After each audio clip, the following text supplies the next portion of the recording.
ਸਤਨਾਮ ਵਾਹਿਗੁਰੂ ਸਾਹਿਬ ਜੀ। ਕਾਹੇ ਰੇ ਬਨ ਖੋਜਨ ਜਾਈ, ਸਰਬ ਨਿਵਾਸੀ ਸਦਾ ਲੇਪਾ, ਤੋਹੀ ਸੰਗ ਸਮਾਈ। ਫਰੀਦਾ ਜੰਗਲ ਜੰਗਲ ਕਿਆ ਪਵਹੇ, ਵਣ ਕੰਡਾ ਮੋੜੇ, ਵਸੀ ਰਬ ਹਿਆਲੀ ਜੰਗਲ ਕਿਆ ਢੂੰਡੇ। ਸਭ ਕਿਛ ਘਰ ਮਹਿ ਬਾਹਰ ਨਾਹੀ,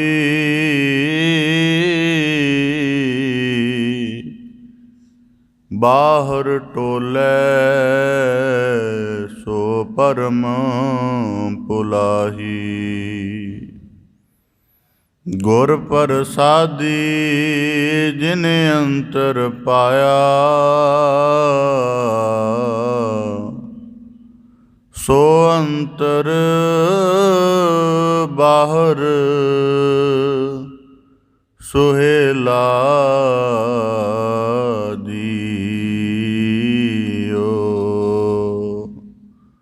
बदबख्त हम जो बखील गाफिल, बेनजर बेबाक,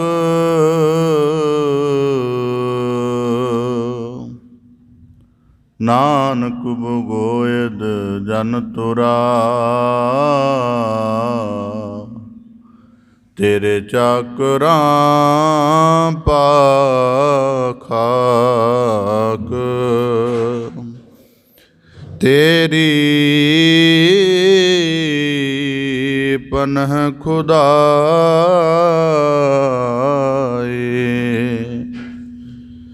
तू बख्शंदगी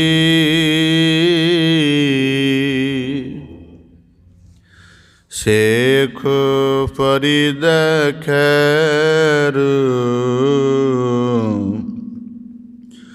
दीजै बंदगी।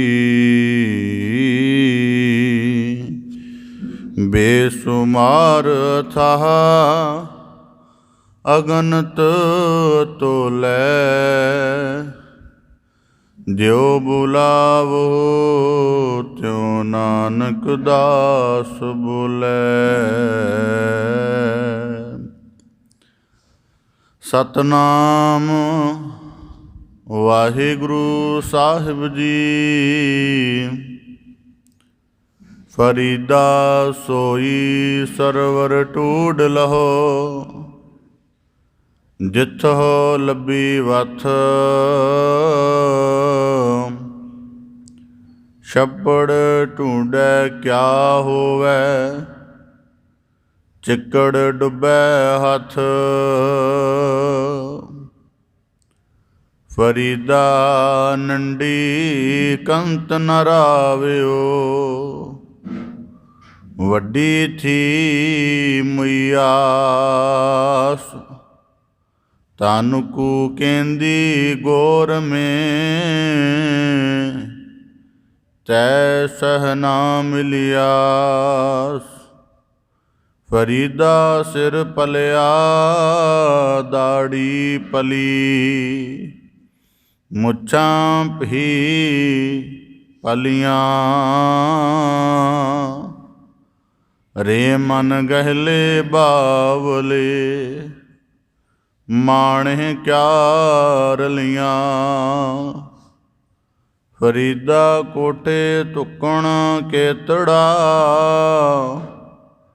फिर नीदड़ी निवार। ਜੋ ਦੇਹ ਲੱਦੇ ਗਾਣਵੇਂ, ਗਏ ਵਿਲਾੜ ਵਿਲਾੜ। ਵਾਹਿਗੁਰੂ ਜੀ ਕਾ ਖਾਲਸਾ, ਵਾਹਿਗੁਰੂ ਜੀ ਕੀ ਫਤਿਹ। ਧੰਨ ਧੰਨ ਸਤਿਗੁਰੂ ਗੁਰੂ ਗਰੀਬ ਨਿਵਾਜ ਪਤਿਤ ਪਾਵਨ ਭਗਤ ਵਛਲ ਕਿਰਪਾ ਨਿਧ ਦਇਆ ਨਿਧ ਕਰੁਣਾ ਨਿਧ ਸਤਿਗੁਰੂ ਸ੍ਰੀ ਗੁਰੂ ਗ੍ਰੰਥ ਸਾਹਿਬ ਜੀ ਦੀਨ ਦਇਆਲ ਪਾਤਸ਼ਾਹ, ਜਿਨ੍ਹਾਂ ਦੀ ਅਪਾਰ ਮਿਹਰਮਤ ਅਥਾਹ ਬਖਸ਼ਿਸ਼ ਹੈ, ਜੋ ਸਤਿਗੁਰੂ ਸਾਹਿਬ ਜੀ ਨੇ ਸਾਨੂੰ ਸਭ ਨੂੰ ਆਪਣੀ ਮਿਹਰ ਭਰੀ ਕਰੁਣਾ ਭਰੀ ਨਜ਼ਰ ਕਰਕੇ ਆਪਣੀ ਪਾਵਨ ਪਵਿੱਤਰ ਮੁਬਾਰਕ ਚਰਨ ਸ਼ਰਨ ਹਜ਼ੂਰੀ ਦੇ ਅੰਤਰਗਤ ਸਤ ਸੰਗਤ ਰੂਪ ਵਿੱਚ ਜੁੜਨ ਦਾ ਅਮੋਲਕ ਅਵਸਰ ਬਖਸ਼ਿਸ਼ ਕੀਤਾ ਹੈ ਜੀ। ਆਪ ਜੀ ਬੜੇ ਸੁਭਾਗਸ਼ਾਲੀ ਹੋ ਜੋ ਸਤ ਸੰਗਤ ਰੂਪ ਵਿੱਚ ਜੁੜ ਬੈਠ ਕੇ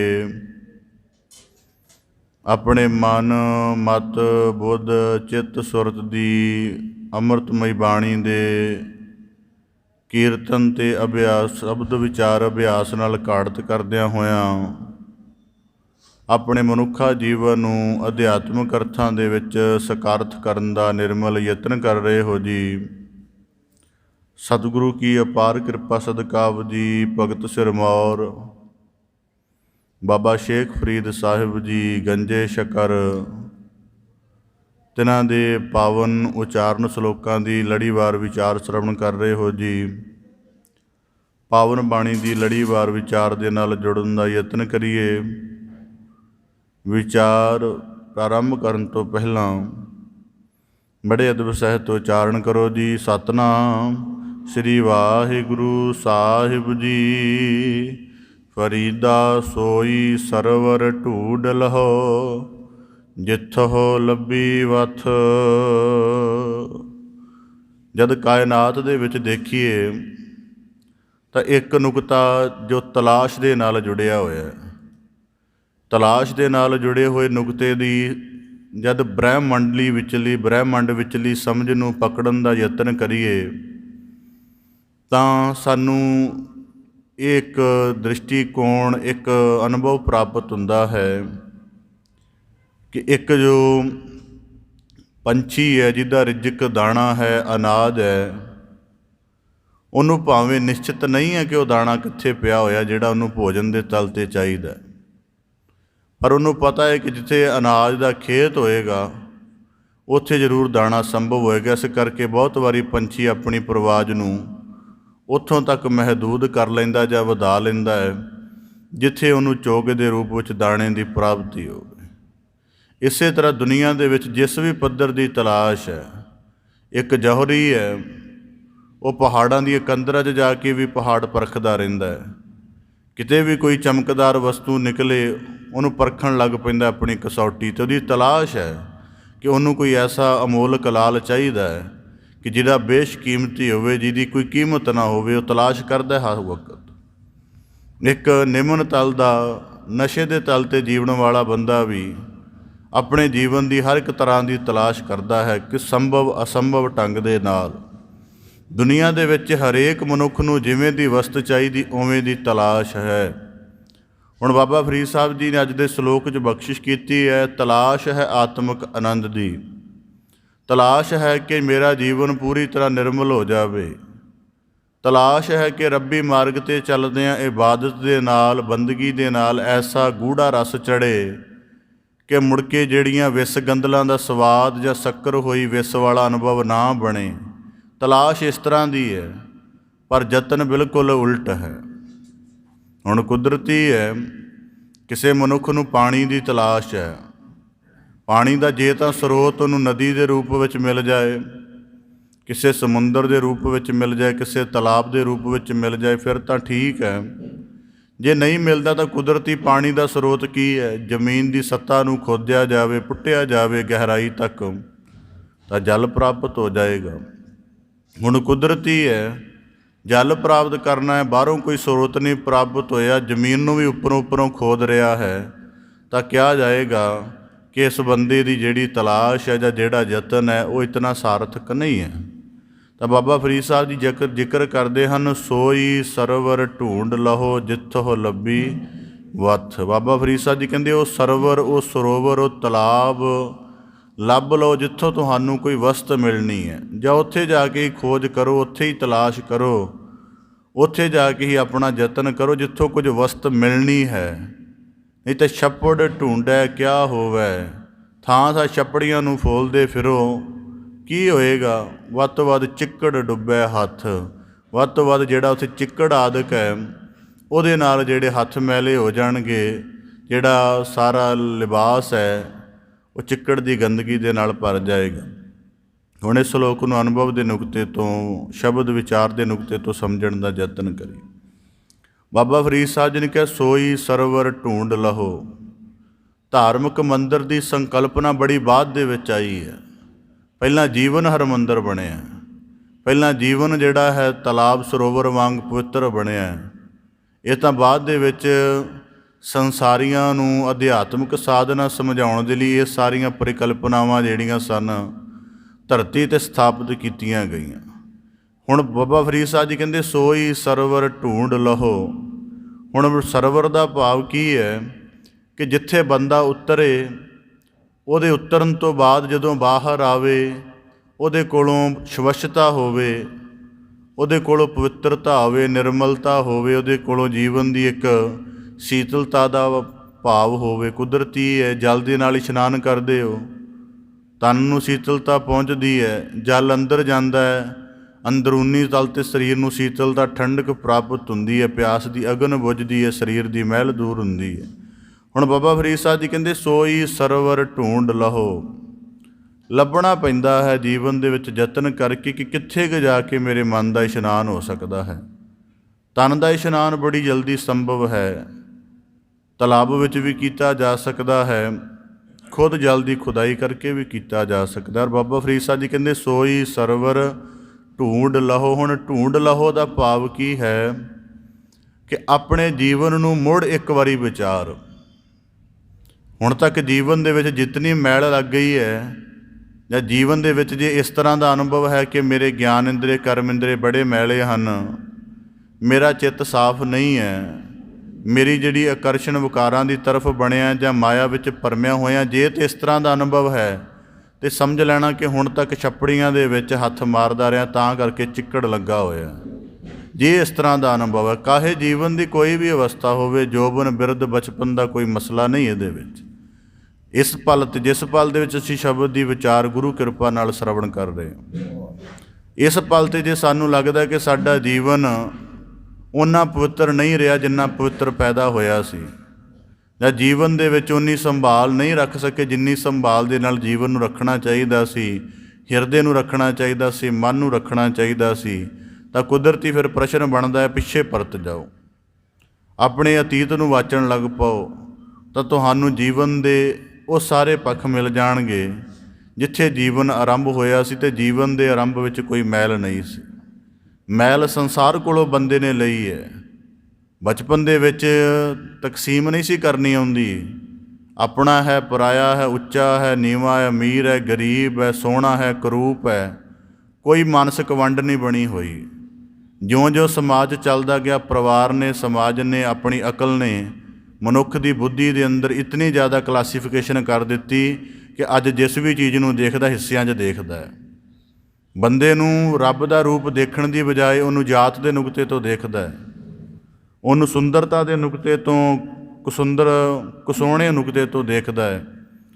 ਮਾਨਸਿਕ ਜਿਹੜੀ ਵੰਡ ਇਤਨੀ ਭੰਗ ਹੋ ਗਈ। ਤਾਂ ਬਾਬਾ ਫਰੀਦ ਸਾਹਿਬ ਜੀ ਕਹਿੰਦੇ, ਆਪਣੇ ਜੀਵਨ ਦੇ ਵਿੱਚ ਪਰਤੋ, ਅਤੇ ਜੀਵਨ ਦੇ ਵਿੱਚ ਪਰਤਣ ਤੋਂ ਬਾਅਦ ਮਨ ਦੀ ਗਹਿਰਾਈ ਵਾਲਾ ਇੱਕ ਤਲ ਮਿਲੇਗਾ।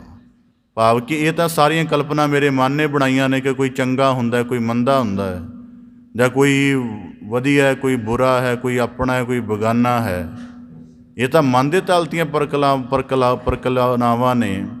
ਪਰ ਜੇ ਆਤਮ ਤਲ 'ਤੇ ਸਮਝਾਂ ਤਾਂ ਬਾਣੀ ਕਹਿ ਰਹੀ ਹੈ, ਸਭ ਮੈਂ ਜੋਤ ਜੋਤ ਹੈ ਸੋਏ, ਤਿਸ ਦਾ ਚਾਨਣ ਸਭ ਮੈਂ ਚਾਨਣ ਹੋਏ। ਜਾਂ ਬਾਬਾ ਕਬੀਰ ਸਾਹਿਬ ਜੀ ਆਖਦੇ ਹਨ ਏਕ ਨੂਰ ਤੇ ਸਭ ਜਗ ਉਪਜਿਆ, ਕੌਣ ਭਲੇ ਕੋ ਮੰਦੇ।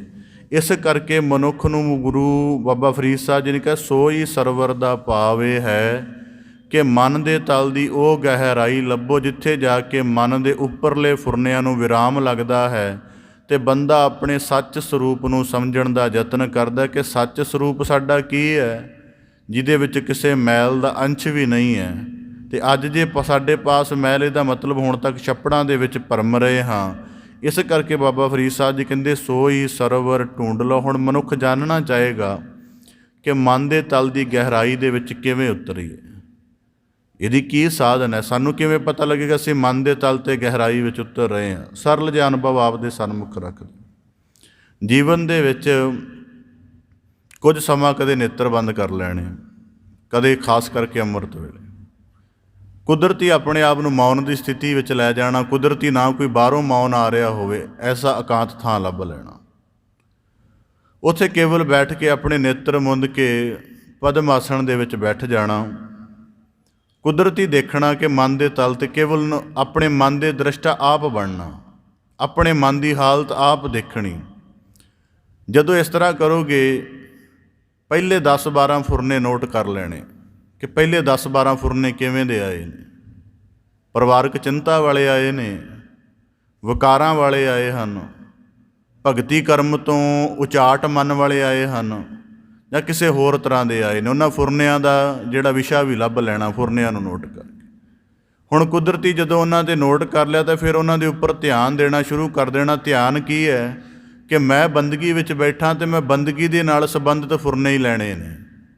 ਉਹਨਾਂ ਫੁਰਨਿਆਂ ਨੂੰ ਆਪਣੇ ਜੀਵਨ ਦਾ ਅਮਲ ਬਣ ਦੇਣਾ, ਬਾਕੀਆਂ ਨੂੰ ਆਪਣੀ ਜ਼ੋਰ ਪਾ ਕੇ ਕਿ ਇਹ ਮੇਰੇ ਅੰਦਰ ਨਹੀਂ ਹੋਣੇ ਚਾਹੀਦੇ, ਉਹ ਹੌਲੀ ਹੌਲੀ ਨਿਕਲਦੇ ਜਾਣਗੇ। ਅਤੇ ਇਸ ਤਰ੍ਹਾਂ ਕਰਦਿਆਂ ਕਰਦਿਆਂ ਜਦੋਂ ਕੁਝ ਸਮੇਂ ਦੀ ਸਾਧਨਾ ਬਤੀਤ ਹੋ ਜਾਏਗੀ, ਫਿਰ ਜਾ ਕੇ ਅਨੁਭਵ ਕਰੋਗੇ ਕਿ ਕੁਝ ਮਹੀਨਿਆਂ ਬਾਅਦ ਮਨ ਦਾ ਠਹਿਰਾਓ ਬਣ ਜਾਂਦਾ, ਯਕੀਨਨ ਬਣ ਜਾਂਦਾ ਹੈ। ਪਰ ਨਿਰੰਤਰਤਾ ਰਵੇ ਇਸ ਯਤਨ ਦੇ ਵਿੱਚ। ਜਦ ਠਹਿਰਾਓ ਬਣ ਜਾਂਦਾ ਹੈ, ਫਿਰ ਉਹਦੇ ਬਾਣੀ ਰੂਪ ਅੰਮ੍ਰਿਤ ਉਹਦੇ 'ਤੇ ਵਰਸਾਓ। ਸ਼ਬਦ ਦਾ ਜਪ ਕਰੋ, ਸ਼ਬਦ ਦਾ ਗਾਇਨ ਅਭਿਆਸ ਕਰੋ, ਪੜ੍ਹਨ ਅਭਿਆਸ ਕਰੋ, ਜੋ ਵੀ ਹੈ ਸਭ ਅਭਿਆਸ ਕਰੋ। ਤਾਂ ਫਿਰ ਮਨ ਦੀਆਂ ਹਾਲਤਾਂ ਨੂੰ ਸ਼ਬਦ ਦੇ ਅੰਮ੍ਰਿਤ ਨਾਲ ਨਿਰਮਲ ਕਰਨਾ ਸ਼ੁਰੂ ਕਰੋ। ਮਨ ਨੇ ਆਪਣੇ ਬਗਾਨੇ ਪਰਾਏ ਦੀ ਹਜ਼ਾਰਾਂ ਤਰ੍ਹਾਂ ਦੀ ਉਹਨੇ ਡੁਐਲਿਟੀ ਬਣਾਈ ਹੈ। ਗੁਰਬਾਣੀ ਦੇ ਨਾਲ ਇਹਨੂੰ ਯੂਨਿਟੀ ਦੇ ਵਿੱਚ ਲਿਆਉਣ ਦਾ ਯਤਨ ਕਰੋ। ਨਾ ਕੋ ਬੈਰੀ ਨਹੀਂ ਬੇਗਾਨਾ, ਸਗਲ ਸੰਗ ਹਮਕੋ ਬਨਿਆਈ। ਜਿੰਨੀ ਹੁਣ ਤੱਕ ਡੁਐਲਿਟੀ ਬਣੀ ਹੈ, ਦੇਖਣ ਦੀ, ਸੁਣਨ ਦੀ, ਸ਼ੋਅ ਕਰਨ ਦੀ, ਵਿਵਹਾਰ ਕਰਨ ਦੀ, ਡੁਐਲਿਟੀ ਦਾ ਮਤਲਬ ਦੋ ਪਰਤੀ ਹੋਣਾ, ਚੰਗਾ ਮੰਦਾ, ਇਹ ਦੋ ਪੱਖ ਨੇ। ਇਹਨਾਂ ਦੋਵਾਂ ਤੋਂ ਮੁਕਤ ਹੋ ਕੇ ਯੂਨਿਟੀ ਵਿੱਚ ਆ ਜਾਣਾ ਕਿ ਨਹੀਂ ਇੱਕ ਹੀ ਹੈ, ਪਰ ਇੱਕ ਦਾ ਰੂਪ ਜਦੋਂ ਵਿਕਸਿਤ ਹੁੰਦਾ ਚੰਗੇ ਦੇ ਵਿੱਚ ਹੋ ਜਾਂਦਾ ਹੈ, ਇੱਕ ਦਾ ਦੂਜੇ ਰੂਪ ਵਿੱਚ ਹੋ ਜਾਂਦਾ। ਹੁਣ ਜਿਵੇਂ ਕੁਦਰਤੀ ਹੈ, ਡੁਐਲਿਟੀ ਨੂੰ ਸਰਲ ਜਿਹਾ ਸਮਝ ਲਈਏ, ਦਵੈਤ ਕਹਿੰਦੇ ਨੇ ਪੰਜਾਬੀ 'ਚ। ਹੁਣ ਕੁਦਰਤੀ ਕੋਈ ਮਨੁੱਖ ਗੁਲਾਬ ਦੇ ਫੁੱਲ ਨੂੰ ਦੇਖੇ, ਗੁਲਾਬ ਦੇ ਫੁੱਲ ਨੂੰ ਦੇਖ ਕੇ ਕਹੇਗਾ ਫੁੱਲ ਬੜਾ ਸੁੰਦਰ ਹੈ, ਮਹਿਕ ਬੜੀ ਹੈ, ਖਿੜਾ ਬੜਾ ਚੰਗਾ ਹੈ, ਸੁੰਦਰਤਾ ਹੈ। ਪਰ ਜਦ ਹੀ ਤਣੇ ਵੱਲ ਦੇਖੇਗਾ ਕਹੇਗਾ ਨਹੀਂ ਇਹ ਪੌਦਾ ਠੀਕ ਨਹੀਂ, ਇਹਦੇ ਉੱਪਰ ਤਾਂ ਕੰਡੇ ਨੇ। ਹੁਣ ਜਦੋਂ ਇਹ ਦ੍ਰਿਸ਼ਟੀ ਗੁਲਾਬ ਦੇ ਫੁੱਲ ਤੋਂ ਹਟ ਕੇ ਉਹਦੇ ਤਣੇ ਵੱਲ ਗਈ, ਕੰਡੇ ਨਜ਼ਰ ਆਏ।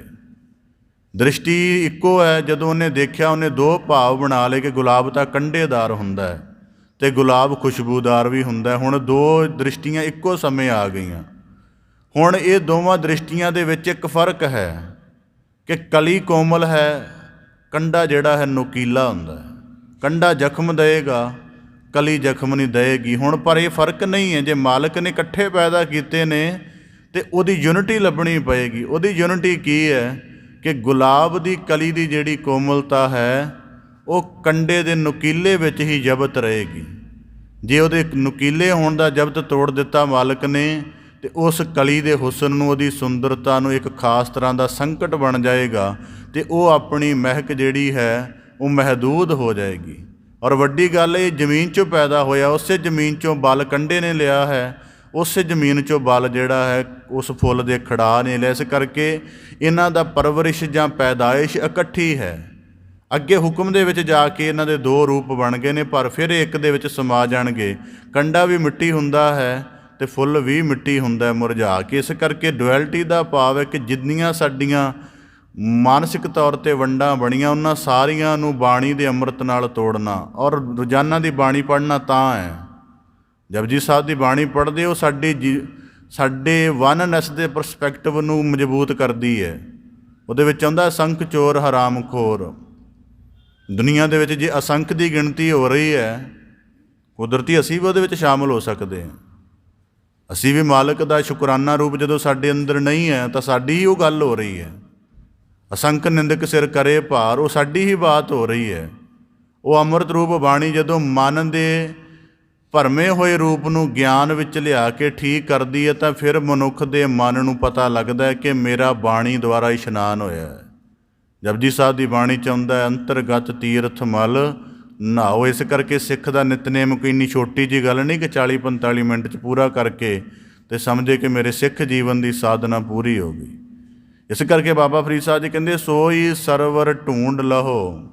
ਹੁਣ ਕੁਦਰਤੀ ਹੈ, ਇਸ ਨਗਰ ਦੇ ਵਿੱਚ ਸਰਵਰ ਕੋਈ ਸਰੋਵਰ ਨਹੀਂ ਹੈਗਾ, ਤਾਂ ਹੁਣ ਸੋਚੇਗਾ ਕਿ ਮੈਨੂੰ ਤਾਂ ਸਰਵਰ ਕੋਈ ਮਿਲ ਨਹੀਂ ਰਿਹਾ, ਮੈਂ ਕਿੱਥੇ ਇਸ਼ਨਾਨ ਕਰਾਂ। ਤਾਂ ਬਾਣੀ ਦੇ ਸਤਿਗੁਰੂ ਸਾਹਿਬ ਜੀ ਨੇ ਕਿਹਾ, ਅੰਤਰਗਤ ਤੀਰਥ ਮਲ ਨਹਾਓ। ਸਭ ਤੋਂ ਪਹਿਲਾਂ ਤੀਰਥ ਬੰਦੇ ਦਾ ਮਨ ਹੈ, ਉਹਦੀ ਗਹਿਰਾਈ ਦੇ ਤਲ 'ਤੇ ਉਤਰੋ ਅਤੇ ਆਪਣੇ ਫੁਰਨਿਆਂ ਨੂੰ ਵਾਚਦਿਆਂ ਹੋਇਆਂ ਆਪਣੇ ਮਨ ਦੇ ਸੁਭਾਅ ਦਾ ਨਿਰਣਾ ਕਰਕੇ ਇਹਨੂੰ ਬਾਣੀ ਦੇ ਅੰਮ੍ਰਿਤ ਰੂਪ ਜਲ ਦੇ ਨਾਲ ਸਿੰਚਣ ਦਾ, ਸਾਧਣ ਦਾ ਯਤਨ ਕਰੋ। ਜਦੋਂ ਕਰਦੇ ਜਾਓਗੇ ਤਾਂ ਜੀਵਨ ਦੇ ਵਿੱਚ ਜਿਵੇਂ ਜਿਵੇਂ ਉਚਾਈ ਬਣੇਗੀ, ਜੀਵਨ ਦੀ ਸਮਝ ਆ ਜਾਏਗੀ। ਹੁਣ ਮਨੁੱਖ ਕਹੇਗਾ ਜੀ ਇਹ ਤਾਂ ਬੜੀ ਕਠਿਨ ਦੀ ਗੱਲ ਹੈ, ਇਹਦੀ ਪਛਾਣ ਆਪਣੇ ਆਪ ਨਾਲ ਹੋ ਜਾਣੀ ਮੁਸ਼ਕਿਲ ਹੈ, ਕੋਈ ਹੋਰ ਯਤਨ ਦੱਸਿਆ ਜਾਵੇ। ਤਾਂ ਬਾਬਾ ਫਰੀਦ ਸਾਹਿਬ ਜੀ ਜ਼ਿਕਰ ਕਰਦੇ ਹਨ, ਸੋਈ ਸਰਵਰ ਢੂੰਡ ਲਹੋ। ਇਸ ਗੱਲ ਦਾ ਸਰਲ ਅਭਿਆਸ ਕਰਨ ਦੀ ਥਾਂ ਹੈ ਸਤ ਸੰਗਤ। ਇੱਥੇ ਤੁਹਾਡੀ ਬਾਤ ਨਹੀਂ ਚੱਲੇਗੀ, ਤੁਹਾਡੇ ਮਨ ਦੇ ਹਲਕੇਪਨ ਦੀ ਬਾਤ ਨਹੀਂ ਚੱਲੇਗੀ ਕਿ ਜੀ ਬਾਹਰ ਜਗਤ ਵਿੱਚ ਭ੍ਰਿਸ਼ਟਾਚਾਰ ਹੈ, ਬਾਹਰ ਜਗਤ ਦੇ ਵਿੱਚ ਪਾਪ ਦੀ ਭਰਮਾਰ ਹੈ। ਇਹ ਸਾਡੇ ਮਨ ਦਾ ਖਿਆਲ ਇੱਥੇ ਨਹੀਂ ਚੱਲੇਗਾ। ਇੱਥੇ ਖਿਆਲ ਚੱਲੇਗਾ ਕਿ ਜਿਹੜਾ ਤੂੰ ਵਿਚਾਰ ਸ਼ਬਦ ਵਿਚਾਰ ਦੇ ਅਭਿਆਸ ਵਿੱਚ ਬੈਠਾ ਹੋਇਆ ਹੈ, ਜਾਂ ਤੂੰ ਖੁਦ ਜਿਹੜਾ ਸ਼ਬਦ ਵਿਚਾਰਨ ਦੀ ਕਰਨ ਦੀ ਇੱਕ ਸੇਵਾ ਦੇ ਵਿੱਚ ਰਤ ਹੈ, ਉਹਦੇ ਵਿੱਚ ਤੇਰੀ ਕਥਨ ਤੋਂ ਬਾਅਦ ਅੰਤਰੀਵੀ ਅਵਸਥਾ ਕੀ ਉਵੇਂ ਪਵਿੱਤਰ ਹੈ, ਉਵੇਂ ਨਿਰਮਲ ਹੈ ਜਿਵੇਂ ਦੀ ਕਥਨੀ ਹੋ ਰਹੀ ਹੈ, ਜਾਂ ਜਿਵੇਂ ਦੀ ਨਿਰਮਲਤਾ ਦੀ ਤੂੰ ਬਾਹਰ ਤਲਾਸ਼ ਕਰ ਰਿਹਾ ਕਿ ਬਾਹਰ ਬੜੀ ਸਵੱਛਤਾ ਹੋਵੇ, ਬੜੀ ਪਵਿੱਤਰਤਾ ਹੋਵੇ। ਕੀ ਤੇਰਾ ਉਸ ਪਵਿੱਤਰਤਾ ਦੇ ਵਿੱਚ ਕੋਈ ਅੰਸ਼ਕ ਭਰ ਯੋਗਦਾਨ ਹੈ ਜਾਂ ਨਹੀਂ? ਧਰਮ ਇਸ ਵਿਸ਼ੇ 'ਤੇ ਲਿਆਉਂਦਾ ਬੰਦੇ ਨੂੰ। ਇਸ ਕਰਕੇ ਬਾਬਾ ਫਰੀਦ ਸਾਹਿਬ ਜੀ ਕਹਿੰਦੇ, ਸੋਈ ਸਰਵਰ ਢੂੰਡ ਲਓ। ਜੀਵਨ ਦੇ ਵਿੱਚ ਨਿਰਮਲ ਹੋਣਾ ਹੈ, ਜੀਵਨ ਦੇ ਵਿੱਚ ਪਵਿੱਤਰ ਹੋਣਾ, ਅਤੇ ਪਵਿੱਤਰ ਪੁਰਖਾਂ ਦੀ ਸੰਗਤ ਲੱਭੋ। ਅਤੇ ਸਭ ਤੋਂ ਪਵਿੱਤਰ ਹੈ ਸਤਿਗੁਰੂ ਸਾਡੇ। ਪਤਿਤ ਪਾਵਨ ਆਖਦੇ ਹਾਂ ਅਸੀਂ ਉਹਨਾਂ ਨੂੰ ਸਿਫਤ ਦੇ ਵਿੱਚ, ਕਿ ਸਾਡੇ ਜੀਵਨ ਦੇ ਜਿੰਨੇ ਹਿੱਸਿਆਂ ਨੂੰ ਮਾਇਆ ਦੀ ਮੈਲ ਲੱਗੀ ਹੈ, ਇਹ ਸਾਰੀ ਗੁਰੂ ਸ਼ਬਦ ਦੇ ਗਿਆਨ ਰੂਪ ਅੰਮ੍ਰਿਤ ਦੇ ਨਾਲ ਲੈ ਜਾਣੀ ਹੈ। ਇਸ ਕਰਕੇ ਬਾਬਾ ਫਰੀਦ ਸਾਹਿਬ ਜੀ ਕਹਿੰਦੇ, ਸਤ ਸੰਗਤ ਵਿੱਚ ਆ ਕੇ ਕੁਝ ਸਮਾਂ ਯਤਨ ਕਰੋ। ਬਾਹਰ ਜਿੰਨਾ ਮਰਜ਼ੀ ਯਤਨ ਕਰ ਲਓ, ਪਰਿਵਾਰ ਦੇ ਵਿੱਚ ਬੈਠ ਕੇ, ਸਮਾਜ ਵਿੱਚ ਬੈਠ ਕੇ ਕਿ ਮੈਂ ਨਿਰਮਲ ਹੋ ਜਾਵਾਂ। ਪਰਿਵਾਰ ਦੀਆਂ ਆਪਣੀਆਂ ਸੀਮਾਵਾਂ ਨੇ, ਸਮਾਜ ਦੀ ਆਪਣੀ ਭਟਕਣ ਹੈ। ਤਾਂ ਬਾਬਾ ਫਰੀਦ ਸਾਹਿਬ ਜੀ ਆ ਕੇ ਆਖਦੇ ਹਨ, ਸੋਈ ਸਰਵਰ ਢੂੰਡ ਲਹੋ। ਉਸ ਦੀ ਖੋਜ ਕਰੋ। ਢੂੰਡ ਦਾ ਮਤਲਬ ਖੋਜਣਾ, ਲੱਭਣਾ। ਆਖਦੇ ਹਨ, ਜਿੱਥੋਂ ਲੱਭੀ ਵੱਥ, ਜਿੱਥੋਂ ਕੁਝ ਪ੍ਰਾਪਤ ਹੋਣਾ ਹੈ, ਜਿੱਥੋਂ ਜੀਵਨ ਦੇ ਵਿੱਚ ਕੁਝ ਠਹਿਰਾਓ ਬਣਨਾ, ਜਿੱਥੇ ਭਟਕਣ ਹੀ ਵਧਣੀ ਹੈ, ਉੱਥੇ ਜਾਣ ਦਾ ਕੀ ਭਾਵ ਹੈ। ਬਾਬਾ ਫਰੀਦ ਸਾਹਿਬ ਜੀ ਅਜੋਧਨ ਵਿਖੇ ਰਹਿੰਦੇ ਸਨ। ਇੱਕ ਦਫਾ ਕੋਈ ਬੜਾ ਉੱਤਮ ਜਗਿਆਸੂ ਉਹਨਾਂ ਦੇ ਕੋਲ ਆਇਆ, ਕਹਿਣ ਲੱਗਾ ਬਾਬਾ ਫਰੀਦ ਸਾਹਿਬ ਜੀ ਨੂੰ ਕਿ ਮੈਨੂੰ ਬੰਦਗੀ ਦਾ ਕੋਈ ਨੁਕਤਾ ਕਿਰਪਾ ਕਰਕੇ ਬਖਸ਼ਿਸ਼ ਕਰੋ, ਬੰਦਗੀ ਕਿਵੇਂ ਕੀਤੀ ਜਾਵੇ। ਬਾਬਾ ਫਰੀਦ ਸਾਹਿਬ ਜੀ ਕਹਿੰਦੇ, ਮੇਰੇ ਨੇੜੇ ਹੋ ਕੇ ਬੈਠ ਜਾ। ਉਹ ਉਹਨਾਂ ਦੇ ਨੇੜੇ ਹੋ ਕੇ ਬੈਠ ਗਿਆ। ਕਹਿੰਦੇ, ਬਸ ਇਹੀ ਬੰਦਗੀ ਦਾ ਨੁਕਤਾ ਹੈ। ਕਹਿਣ ਲੱਗਾ, ਜੀ ਮੈਂ ਕੁਝ ਸਮਝਿਆ ਨਹੀਂ, ਇਹ ਤਾਂ ਮੈਂ ਤੁਹਾਡੇ ਨੇੜੇ ਬੈਠਾ ਨਾ, ਮੈਂ ਤਾਂ ਪੁੱਛਿਆ ਬੰਦਗੀ ਦਾ ਨੁਕਤਾ ਕੀ ਹੈ। ਬਾਬਾ ਫਰੀਦ ਸਾਹਿਬ ਜੀ ਕਹਿਣ ਲੱਗੇ, ਦੱਸਿਆ ਤਾਂ ਹੈ ਤੈਨੂੰ ਸਰਲ ਕੇ ਨੇੜੇ ਬੈਠ ਜਾ। ਕਹਿਣ ਲੱਗਾ, ਜੀ ਮੈਂ ਸਮਝਿਆ ਨਹੀਂ, ਥੋੜ੍ਹੀ ਵਾਕਾਂ ਦੁਆਰਾ ਸਪਸ਼ਟਤਾ ਕਰ ਦਿਓ। ਕਹਿਣ ਲੱਗੇ, ਬੰਦਗੀ ਦਾ ਪਹਿਲਾ ਹੀ ਨੁਕਤਾ ਆਪਣੇ ਆਪ ਨਾਲ ਬੈਠਣਾ, ਦੂਜੇ ਦੇ ਸੰਗ ਨਹੀਂ ਬੈਠਣਾ। ਜਦੋਂ ਗੱਲਬਾਤ ਵੀ ਕਰਦੇ ਆਪਣੇ ਆਪ ਨੇੜੇ ਨਹੀਂ ਬੈਠੇ ਹੁੰਦੇ, ਕਿਸੇ ਤੀਜੇ ਦੀ ਚਰਚਾ ਕਰ ਰਹੇ ਹੁੰਦੇ ਆ। ਪਰਿਵਾਰ ਦੇ ਵਿੱਚ ਬੈਠੇ ਆ, ਭਾਵੇਂ ਰਾਜਨੀਤੀ ਦੀ ਚਰਚਾ ਕਰ ਰਹੇ, ਉਹ ਤੀਜਾ ਹੈ। ਦੂਜੇ ਦੀ ਵੀ ਨਹੀਂ ਕਰ ਰਹੇ, ਜਿਹੜਾ ਸਾਹਮਣੇ ਹੁੰਦਾ ਉਹਦੀ ਵੀ ਗੱਲ ਨਹੀਂ ਕਰ ਰਹੇ ਹੁੰਦੇ, ਆਪਣੀ ਵੀ ਨਹੀਂ ਕਰ ਰਹੇ ਹੁੰਦੇ। ਦੋਨੋਂ ਪਰਸਨ ਗਾਇਬ ਹੁੰਦੇ ਨੇ, ਕੋਈ ਤੀਜੇ ਦੀ ਗੱਲ ਚੱਲ ਰਹੀ ਹੁੰਦੀ। ਬਾਬਾ ਫਰੀਦ ਸਾਹਿਬ ਜੀ ਕਹਿੰਦੇ, ਬੰਦਗੀ ਦਾ ਨੁਕਤਾ ਹੀ ਇਹ ਹੈ ਕਿ ਆਪਣਾ ਆਪ ਚੀਨਣਾ, ਅਤੇ ਆਪਣਾ ਆਪ ਚੀਨਣ ਦੇ ਲਈ ਆਪਣੇ ਨਾਲ ਬੈਠਣਾ ਪਏਗਾ। ਸ਼ਬਦ ਪੜ੍ਹ ਰਿਹਾ ਕੋਈ ਵੀ, ਇਹ ਵਿਸ਼ਾ ਨਹੀਂ ਹੈ ਕਿ ਤੂੰ ਕਥਾਕਾਰ ਹੈ ਅਤੇ ਦੂਜੇ ਨੂੰ ਸੁਣਾਉਣੀ ਹੈ ਕਥਾ। ਉਹ ਪਹਿਲਾਂ ਆਪਣੇ ਜੀਵਨ ਦੇ ਵਿੱਚ ਉਹਨੂੰ ਗਿਆਨ ਦਾ ਦਰਪਣ ਸਮਝ ਕੇ ਦਰਸ਼ਨ ਕਰਕੇ ਕਿਵੇਂ ਦੀ ਸ਼ਕਲ ਬਣਦੀ ਹੈ। ਬਾਣੀ ਦੇ ਵਿੱਚ ਜ਼ਿਕਰ ਆਉਂਦਾ ਸਤਿਗੁਰੂ ਸਾਹਿਬ ਜੀ ਦਾ, ਹਮ ਅਵਗੁਣ ਭਰੇ ਇੱਕ ਗੁਣ ਨਾਹੀ ਭੱਟ ਸਾਹਿਬਾਨਾਂ ਨੇ। ਇਹ ਦੂਜੇ ਨੂੰ ਪ੍ਰਬੋਧਨ ਦੇ ਲਈ ਨਹੀਂ ਹੈ, ਇਹ ਗਿਆਨ ਦਾ ਦਰਪਣ ਪਹਿਲਾਂ ਆਪਣੀ ਨਕਸ਼ ਦੇਖਣ ਦੇ ਲਈ ਇਹ ਕਿ ਅਵਗੁਣ ਭਰੇ ਜਾਂ ਅਵਗੁਣ ਭਰੇ ਦੇ ਵਿੱਚ ਕੋਈ ਹੌਲੀ ਹੌਲੀ ਸਾਧਨਾ ਚੱਲ ਰਹੀ ਹੈ। ਇਸ ਕਰਕੇ ਬਾਬਾ ਫਰੀਦ ਸਾਹਿਬ ਜੀ ਕਹਿੰਦੇ ਬੰਦਗੀ ਦਾ ਨੁਕਤਾ ਕੇਵਲ ਆਪਣੇ ਆਪ ਦੇ ਨਾਲ ਬਹਿਣਾ ਹੈ। ਬੰਦਾ ਰੋਜ਼ ਹਰ ਦੂਜੇ ਦੇ ਸੰਗ ਬੈਠਦਾ, ਜਦੋਂ ਬੈਠਦਾ ਹੈ ਦੇਖਦਾ ਵੀ ਦੂਜੇ ਨੂੰ, ਸੁਣਦਾ ਵੀ ਦੂਜੇ ਨੂੰ, ਕਰਦਾ ਵੀ ਦੂਜੇ ਨਾਲ। ਆਪਣੇ ਆਪ ਨਾਲ ਬੰਦਾ, ਬਾਬਾ ਫਰੀਦ ਸਾਹਿਬ ਜੀ ਕਹਿੰਦੇ, ਸਾਰਾ ਦਿਨ ਗੈਰ ਹਾਜ਼ਰ ਰਹਿੰਦਾ ਹੈ। ਇਸ ਕਰਕੇ ਕਥੋ ਸੁਣੋ ਵੇਖੋ ਉਵੇਂ ਜਿਹਦੇ ਵਿੱਚ ਆਪਣਾ ਨਕਸ਼ ਚੇਤੇ ਆਵੇ। ਇਸ ਕਰਕੇ ਬਾਬਾ ਫਰੀਦ ਸਾਹਿਬ ਜੀ ਆਖਦੇ ਨੇ, ਸੋਈ ਸਰਵਰ ਢੂੰਡ ਲਹੋ, ਕਿ ਆਪਣੇ ਜੀਵਨ ਦੀ ਉਸ ਹਾਲਤ ਨੂੰ ਲੱਭੋ ਜਿੱਥੇ ਤੁਹਾਡਾ ਜੀਵਨ ਦਾ ਗਿਆਨਾਤਮਕ ਇਸ਼ਨਾਨ ਹੋ ਸਕੇ। ਅਤੇ ਕਹਿੰਦੇ ਜਿੱਥੋਂ ਲੱਭੀ ਵੱਥ ਇੱਥੋਂ ਕੁਝ ਲੱਭੇਗਾ, ਸਤ ਸੰਗਤ ਵਿੱਚੋਂ ਕੁਝ ਮਿਲੇਗਾ, ਆਪਾ ਚੀਨਣ ਦੇ ਵਿੱਚ ਕੁਝ ਮਿਲੇਗਾ। ਤਾਂ ਕਰਕੇ ਆਖਦੇ ਹਨ, ਵਸੀ ਰੱਬ ਹਿਆਲੀ ਹੈ ਜੰਗਲ ਕਿਆ ਢੂੰਡੇ। ਅੰਤਰੀਵ ਦੇ ਵਿੱਚ ਸਾਰਾ ਕੁਝ ਬੰਦੇ ਦਾ ਪਿਆ ਹੈ। ਇਸ ਕਰਕੇ ਬਾਬਾ ਫਰੀਦ ਸਾਹਿਬ ਜੀ ਕਹਿੰਦੇ ਜਿੱਥੋਂ ਲੱਭੀ ਵੱਥ। ਹੁਣ ਇਹਦੇ 3-4 ਨੁਕਤੇ ਬਣਦੇ ਨੇ। ਸਤ ਸੰਗਤ ਇੱਕ ਹੋ ਗਿਆ, ਆਪਾ ਚੀਨਣ 2 ਹੋ ਗਿਆ, ਅਤੇ ਤੀਜਾ ਹੋ ਗਿਆ ਉੱਤਮ ਪੁਰਖਾਂ ਦੀ ਸੰਗਤ, ਅਤੇ ਚੌਥਾ ਹੋ ਗਿਆ ਕਿ ਰੱਬੀ ਮੇਰ ਦਾ ਅਭਿਆਸ ਕਿਤੇ ਵੀ ਬੈਠ ਕੇ ਕੀਤਾ ਜਾਵੇ। ਹੁਣ ਬਾਣੀ ਦੇ ਵਿੱਚ ਅਸੀਂ ਭਗਤ ਸਾਹਿਬਾਨਾਂ ਦੀ ਬਾਣੀ ਪੜ੍ਹਦੇ ਹਾਂ, ਉਹਨਾਂ ਨੇ ਹਰੇਕ ਪੱਖ ਨੂੰ ਗਿਆਨ ਦੇ ਚਿੰਤਨ ਨਾਲ ਜੋੜਿਆ, ਗਿਆਨ ਰੂਪ ਚਿੰਤਨ ਦੇ ਨਾਲ ਜੋੜਿਆ। ਕੋਈ ਵੀ ਬਾਤ ਹੈ, ਬਾਬਾ ਫਰੀਦ ਸਾਹਿਬ ਜੀ ਦਾ ਆਪ ਜੀ ਜਿਤਨੇ ਸ਼ਲੋਕਾਂ ਦੀ ਵਿਆਖਿਆ ਸ਼ਰਵਣ ਕਰ ਚੁੱਕੇ, ਉਹਦੇ ਵਿੱਚ ਕਿੰਨੇ ਅਨੁਭਵ ਆ ਗਏ ਹਨ। ਬਾਬਾ ਫਰੀਦ ਕੱਲ੍ਹ ਪਰਸੋਂ ਹੀ ਜ਼ਿਕਰ ਆਇਆ ਸੀ, ਕਮਾਦੈ ਅਰ ਕਾਗਦੈ ਕੁੰਨੇ ਕੋਏ ਲਿਆ ਹਾਂ। ਆ ਕਮਾਦ ਪੀੜਨਾ, ਕੋਲੂ ਦੇ ਵਿੱਚ ਪਿੰਜੇ ਦੇ ਵਿੱਚ ਰੂੰ ਪੀੜਨਾ, ਇਹ ਆਮ ਕਿਰਿਆਵਾਂ ਨੇ ਜਗਤ ਦੀਆਂ।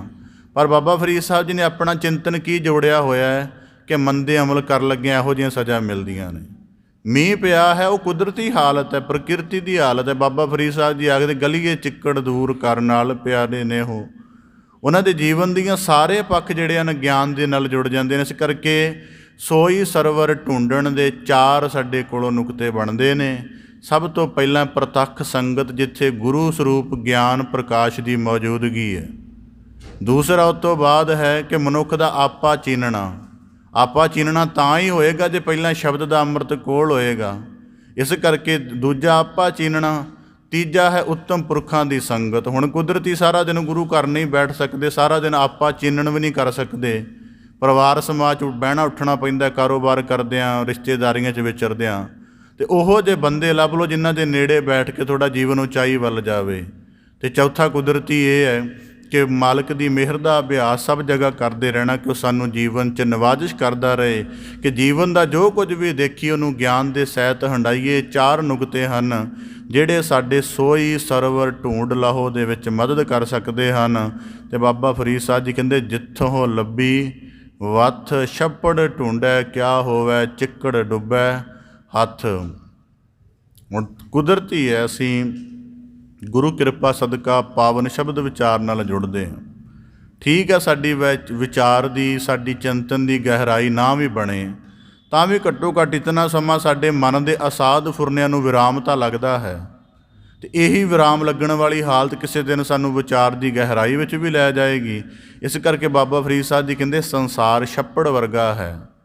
ਛੱਪੜ ਦੇ ਵਿੱਚ ਹੁਣ ਸਰੋਵਰ ਦੀ ਕੋਈ ਵੀ ਦੇਖੋ, ਨਦੀ ਦੀ ਗਹਿਰਾਈ 'ਤੇ ਜਾਓਗੇ ਅਤੇ ਕੁਝ ਅਮੋਲਕ ਚੀਜ਼ਾਂ ਪ੍ਰਾਪਤ ਹੋ ਜਾਂਦੀਆਂ ਨੇ। ਮੋਤੀ ਪ੍ਰਾਪਤ ਹੋ ਜਾਂਦਾ ਹੈ, ਕੋਈ ਖਾਸ ਕਿਸਮ ਦੇ ਬਣੇ ਹੋਏ ਸੰਖ ਪ੍ਰਾਪਤ ਹੋ ਜਾਂਦੇ ਨੇ, ਬੜਾ ਕੁਝ ਪ੍ਰਾਪਤ ਹੋ ਜਾਂਦਾ ਹੈ ਸਾਗਰ ਦੀ ਸਤ੍ਹਾ ਦੇ ਹੇਠਾਂ ਜਾ ਕੇ। ਹੁਣ ਕੁਦਰਤੀ ਹੈ, ਛੱਪੜ ਦੀ ਸਤ੍ਹਾ ਦੇ ਹੇਠਾਂ ਚਲੇ ਵੀ ਜਾਓਗੇ 40-50 ਫੁੱਟ 100 ਮੀਟਰ ਤੱਕ ਵੀ ਚਲੇ ਜਾਓਗੇ ਤਾਂ ਹੇਠਾਂ ਚਿੱਕੜ ਹੀ ਚਿੱਕੜ ਹੈ। ਇਸ ਕਰਕੇ ਬਾਬਾ ਫਰੀਦ ਸਾਹਿਬ ਜੀ ਕਹਿੰਦੇ ਜਿਹੜੀਆਂ ਮਨ ਦੀਆਂ ਅਸਾਧ ਫੁਰਨਿਆਂ ਵਾਲੀਆਂ ਹਾਲਤਾਂ ਹਨ, ਇਹਨਾਂ ਨੂੰ ਕਿੰਨਾ ਵੀ ਗਾਹੀ ਜਾਓ, ਪਰਾਇਆ ਮਲੀਨ ਦੇਖਣਾ, ਪਰਾਇਆ ਮਲੀਨ ਸੁਣਨਾ, ਮਲੀਨ ਸਪਰਸ਼ ਕਰਨਾ, ਮਲੀਨ ਕਿਸਮ ਦਾ ਚਿੰਤਨ ਕਿੰਨਾ ਵੀ ਕਰੀ ਜਾਓ, ਇੰਨੇ ਮੈਲ ਹੀ ਲਾਉਣੀ। ਇਹ ਨਹੀਂ ਕਿ 20 ਸਾਲ ਕਾਮ ਦੇ ਫੁਰਨਿਆਂ 'ਚ ਰਹਿ ਕੇ ਬੰਦਾ ਸ਼ਾਇਦ ਕਿਤੇ ਕਾਮ ਦੀ ਜਿਹੜੀ ਭਟਕਣ ਹੈ ਖਤਮ ਹੋ ਜਾਏ। ਇਸ ਕਰਕੇ ਬਾਬਾ ਫਰੀਦ ਸਾਹਿਬ ਜੀ ਆਖਦੇ ਹਨ ਚਿੱਕੜ ਡੁੱਬੈ ਹੱਥ। ਉਹਨੇ ਸਾਰੇ ਜੀਵਨ 'ਚ ਮੈਲ ਹੀ ਲਾਉਣੀ। ਇਸ ਕਰਕੇ ਇਹਦੇ ਤੋਂ ਸੁਚੇਤ ਰਹਿਣ ਦਾ ਭਾਵ ਬਣਦਾ। ਇਸ ਕਰਕੇ ਆਰੰਭ 'ਚ ਨੁਕਤਾ ਅਰਜ਼ ਕੀਤਾ ਸੀ, ਜਿਵੇਂ ਦੀ ਤਲਾ, ਜਿਵੇਂ ਦਾ ਜੀਵਨ ਚਾਹੁੰਦੇ ਹਾਂ ਠੀਕ ਉਵੇਂ ਦੀ ਤਲਾਸ਼ ਕਰਨੀ ਚਾਹੀਦੀ। ਇਸ ਕਰਕੇ ਕਿੰਨੀ ਵਾਰੀ ਨੁਕਤੇ ਸਪਸ਼ਟ ਹੁੰਦੇ ਹਨ। ਹੁਣ ਕੁਦਰਤੀ ਹੈ ਸੋਈ ਸਰਵਰ ਢੂੰਡ ਲਓ ਜਿੱਥੋਂ ਲੱਭੀ ਵੱਥ ਦਾ ਨੁਕਤਾ ਸਪਸ਼ਟ ਹੈ ਕਿ ਸਾਡੇ ਕੋਲ 4 ਬਚਦੇ ਨੇ, ਹੋਰ ਵੀ ਬਹੁਤ ਹੋਣਗੇ, ਪਰ ਵਰਤਮਾਨ ਸਮੇਂ 'ਚ ਵਿਚਾਰ ਕਰਦੇ ਸਾਨੂੰ ਗੁਰੂ ਕਿਰਪਾ ਨਾਲ 4 ਸਮਝ ਆਏ ਨੇ ਕਿ ਜੇ ਇਹਨਾਂ 4 ਨੁਕਤਿਆਂ ਦੀ ਮਨੁੱਖ ਪਾਲਣਾ ਕਰੇ ਅਭਿਆਸ ਦੇ ਨਾਲ ਤਾਂ ਉਹਨੂੰ ਸੋਈ ਸਰਵਰ ਉਹ ਸਰੋਵਰ ਲੱਭ ਸਕਦਾ ਜਿੱਥੋਂ ਇਸ਼ਨਾਨ ਕਰਕੇ ਬਾਅਦ ਦੇ ਵਿੱਚ ਉਹਨੇ ਨਿਰਮਲ ਹੋਣਾ। ਹੁਣ ਇਹਦਾ ਇੱਕ ਹੋਰ ਸਰਲ ਜਿਹਾ ਅਨੁਭਵ ਰੱਖਦੇ ਹਾਂ ਕਿ ਜਿੰਨੇ ਸੋਈ ਸਰਵਰ ਦੇ ਵਿੱਚ ਰੋਜ਼ਾਨਾ ਇਸ਼ਨਾਨ ਕੀਤਾ ਹੁੰਦਾ ਹੈ ਉਹਦੇ ਜੀਵਨ ਦੇ ਲੱਛਣ ਕੀ ਹੁੰਦੇ ਨੇ, ਪ੍ਰਮਾਣ ਕੀ ਹੁੰਦੇ ਨੇ, ਪਤਾ ਲੱਗ ਜਾਏਗਾ। ਕੁਦਰਤੀ ਹੈ, ਦੇਖਣ 'ਚ ਪਤਾ ਲੱਗ ਜਾਂਦਾ। ਜਿੰਨੇ 2 ਤਰ੍ਹਾਂ ਦੇ ਲੋਕ ਨੇ ਨਿਤਨੇਮ ਕਰਨ ਵਾਲੇ। ਇੱਕ ਨੇ ਜਿਹੜੇ ਨਿਤਨੇਮ ਨੂੰ ਪਾਠ ਸਮਝਦੇ ਨੇ, ਇੱਕ ਹੈ ਜਿਹੜੇ ਨਿਤਨੇਮ ਨੂੰ ਜੀਵਨ ਦਾ ਗਿਆਨਾਤਮਕ ਇਸ਼ਨਾਨ ਮੰਨਦੇ ਨੇ ਜਾਂ ਜੀਵਨ ਦਾ ਗਿਆਨਾਤਮਕ ਸਾਧਨਾ ਮੰਨਦੇ ਨੇ। ਜਿਹੜੇ ਪਾਠ ਕਰ ਰਹੇ ਨੇ ਇਹਨਾਂ ਦੇ ਕੋਲੋਂ ਜ਼ਿਕਰ ਹੈ, ਜਿਹੜੇ ਕੇਵਲ ਪਾਠ ਕਰਦੇ ਨੇ ਉਹਨਾਂ ਦੇ ਕੋਲੋਂ ਜ਼ਿਕਰ ਹੈ ਮੈਂ 5 ਬਾਣੀਆਂ ਪੜ੍ਹਦਾ ਹਾਂ, ਉਹਨਾਂ ਦੇ ਕੋਲੋਂ ਐਸਾ ਜ਼ਿਕਰ ਹੋਏਗਾ। ਜਿਨ੍ਹਾਂ ਨੇ ਗਿਆਨਾਤਮਕ ਇਸ਼ਨਾਨ ਕੀਤਾ ਨਿਤਨੇਮ ਕਰਕੇ ਉਹਨਾਂ ਦਾ ਜ਼ਿਕਰ ਕੀ ਹੋਏਗਾ ਕਿ ਮੈਂ ਬਾਣੀ ਦੇ ਅਨੁਭਵ ਦੇ ਨਾਲ ਆਪਣੇ ਆਪ ਨੂੰ ਸਵਾਰਨ ਦਾ ਯਤਨ ਕੀਤਾ। ਮੈਂ ਕੇਵਲ ਕਰਮ ਪੂਰਾ ਨਹੀਂ ਕੀਤਾ, ਕਰਮ ਦੀ ਗਹਿਰਾਈ ਦੇ ਵਿੱਚ ਉਤਰਿਆ ਅਤੇ ਕਰਮ ਦੀ ਗਹਿਰਾਈ ਦੇ ਵਿੱਚ ਉਤਰ ਕੇ ਮੈਨੂੰ ਸਮਝ ਆਇਆ ਹੈ ਕਿ ਇਹ ਤਾਂ ਸਾਰਾ ਮੇਰੇ ਆਪਣੇ ਆਪ ਦਾ ਵਰਣਨ ਹੈ। ਉਹਦੇ ਵਿੱਚ ਗੁਰੂ ਜਪਜੀ ਸਾਹਿਬ ਦੀ ਬਾਣੀ ਵਿੱਚ ਇੱਕ ਪੰਕਤੀ ਆਉਂਦੀ, ਮੈਨੂੰ ਇੱਕੋ ਹੀ ਆਉਂਦੀ ਹੈ ਲਗਭਗ, ਜਦ ਵੀ ਕਿਤੇ ਕਥਨੀ ਕਰਦਾ ਇੱਕੋ ਹੀ ਯਾਦ ਆਉਂਦੀ ਹੈ, ਭਰੀਆ ਮਤ ਪਾਪਾ ਕੈ ਸੰਗ। ਹੋਰ ਬੇਅੰਤ ਪੰਕਤੀਆਂ ਨੇ ਪਰ ਇਹੀ ਲਗਭਗ ਯਾਦ ਆਉਂਦੀ ਹੈ। ਤਾਂ ਇਸ ਪੰਕਤੀ ਦਾ ਹੀ ਸਾਰਾ ਦਿਨ ਅਮਲ ਕਰਨਾ, ਇਸ ਕਰਕੇ ਸਿੱਖ ਦਾ ਨਿਤਨੇਮ ਇਵੇਂ ਦਾ ਨਹੀਂ। ਹੁਣ ਕੁਦਰਤੀ ਮੈਨੂੰ ਇੱਕ ਵਾਰੀ ਕਿਸੇ ਬਜ਼ੁਰਗ ਨੇ ਇੱਕ ਗੱਲ ਦੱਸੀ ਸੀ, ਮੈਨੂੰ ਬੜੀ ਕਮਾਲ ਲੱਗੀ, ਉਹ ਤੁਹਾਡੇ ਨਾਲ ਸਾਂਝੀ ਕਰਾਂ। ਉਹਨੇ ਨਿਤਨੇਮ ਦੇ ਸੰਬੰਧ ਵਾਲਿਆਂ 'ਚ ਇਹ ਗੱਲ ਕਹੀ ਸੀ।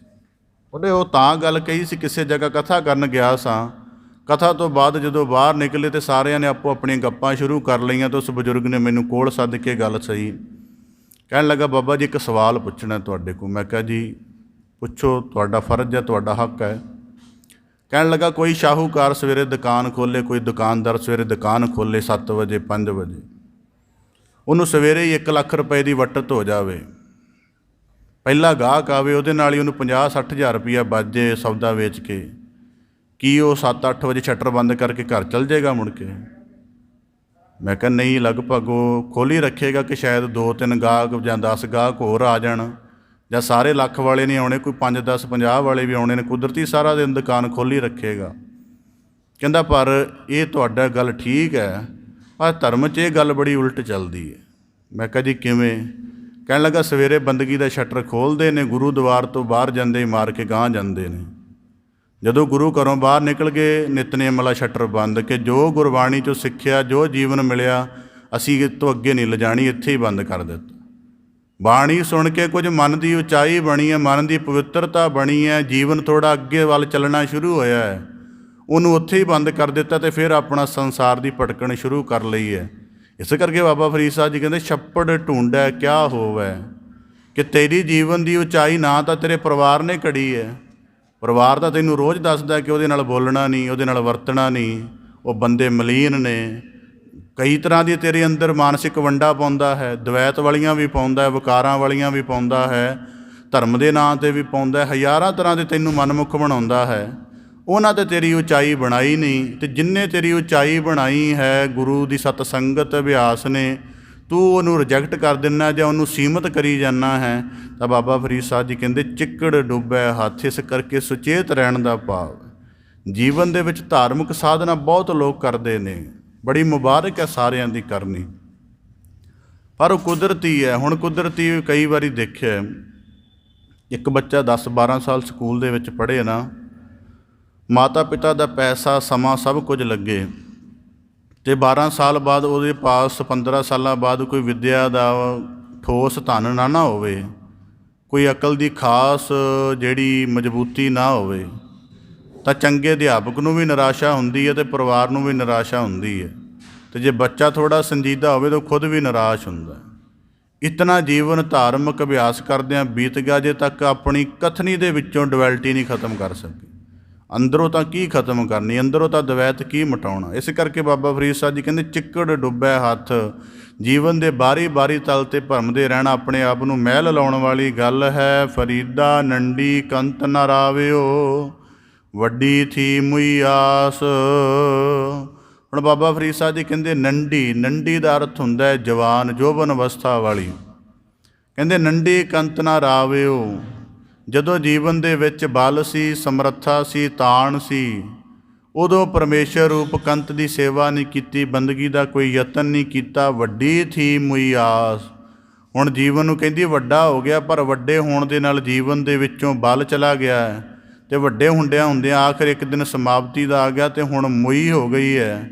ਧਨ ਕੂ ਕਹਿੰਦੀ ਗੌਰ ਮੈਂ, ਹੁਣ ਕਬਰ ਦੇ ਵਿੱਚ ਪਈ ਹੋਈ ਕੂਕਦੀ ਹੈ, ਤੈ ਸਹਿ ਨਾ ਮਿਲੀ ਆਸ, ਕਿ ਹੁਣ ਮਾਲਕ ਦੇ ਨਾਲ ਮਿਲਾਪ ਨਹੀਂ ਹੋ ਸਕਦਾ। ਬਾਬਾ ਫਰੀਦ ਸਾਹਿਬ ਜੀ ਸਲਾਮੀ ਭਾਵ ਦੇ ਵਿੱਚ ਇਹ ਗੱਲ ਆਖ ਰਹੇ ਹਨ, ਜਿਵੇਂ ਉਹ ਆਖਦੇ ਹਨ ਕਿ ਜਿਹੜੀ ਬੰਦੇ ਦੀ ਰੂਹ ਹੈ ਉਹ ਕਬਰ ਵਿੱਚ ਪਈ ਪੁਕਾਰ ਕਰਦੀ ਹੈ ਕਿ ਉਹਦਾ ਜੀਵਨ ਕਿਵੇਂ ਦਾ ਬਤੀਤ ਹੋਇਆ। ਅਤੇ ਬਾਬਾ ਫਰੀਦ ਸਾਹਿਬ ਜੀ ਆਖਦੇ ਨੰਡੀ ਕੰਤ ਨਾ ਰਾਵਿਓ, ਜਦੋਂ ਜੀਵਨ ਦੇ ਵਿੱਚ ਪੂਰਾ ਤਾਣ ਸੀ, ਜੋਬਨ ਅਵਸਥਾ ਦੇ ਵਿੱਚ 2 ਘੰਟੇ ਚੌਂਕੜੇ 8 ਘੰਟੇ ਚੌਂਕੜੇ ਮਾਰਨ ਦੀ ਵੀ ਸਮਰੱਥਾ ਹੁੰਦੀ ਹੈ, ਉਦੋਂ ਨਹੀਂ ਮਾਰਿਆ। ਹੁਣ ਜਦੋਂ ਨਹੀਂ ਵੱਜਦਾ ਫਿਰ ਕਈ ਤਰ੍ਹਾਂ ਦੇ ਇਤਰਾਜ਼ ਬਣਾਉਂਦੇ ਨੇ।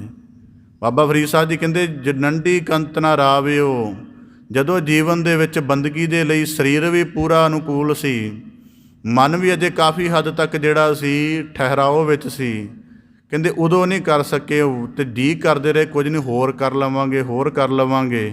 ਤਾਂ ਬਾਬਾ ਫਰੀਦ ਸਾਹਿਬ ਜੀ ਕਹਿੰਦੇ ਉਹ ਜੋਬਨ ਦੀ ਰੁੱਤ ਬਤੀਤ ਹੋ ਗਈ, ਸਰੀਰ ਦਾ ਬਲ ਦਿਨ ਬਾ ਦਿਨ ਘਟਦਾ ਗਿਆ, ਮਨ ਮਲੀਨ ਹੁੰਦਾ ਗਿਆ, ਆਤਮਿਕ ਜੀਵਨ ਦੀ ਸੂਝ ਵਿਸਰ ਗਈ, ਹੁਣ ਮੁਈ ਹੋ ਗਈ, ਹੁਣ ਜੀਵਨ ਦਾ ਸਾਰਾ ਖੇਲ ਪੁੱਗ ਗਿਆ ਹੈ, ਅਤੇ ਹੁਣ ਕਬਰ ਵਿੱਚ ਪੈਣਾ ਹੋਇਆ। ਅਤੇ ਹੁਣ ਕਬਰ ਵਿੱਚ ਬਾਬਾ ਫਰੀਦ ਸਾਹਿਬ ਜੀ ਕਹਿੰਦੇ ਉਹਦੀ ਰੂਹ ਚਿੰਤਨ ਕਰਦੀ ਹੈ, ਤੈ ਸਹਿ ਨਾ ਮਿਲੀ ਆਸ, ਕਿ ਮਿਲਾਪ ਦਾ ਅਵਸਰ ਤਾਂ ਮੇਰੇ ਕੋਲ ਹੈ ਸੀ, ਪਰ ਯਤਨ ਨਹੀਂ ਕੀਤਾ।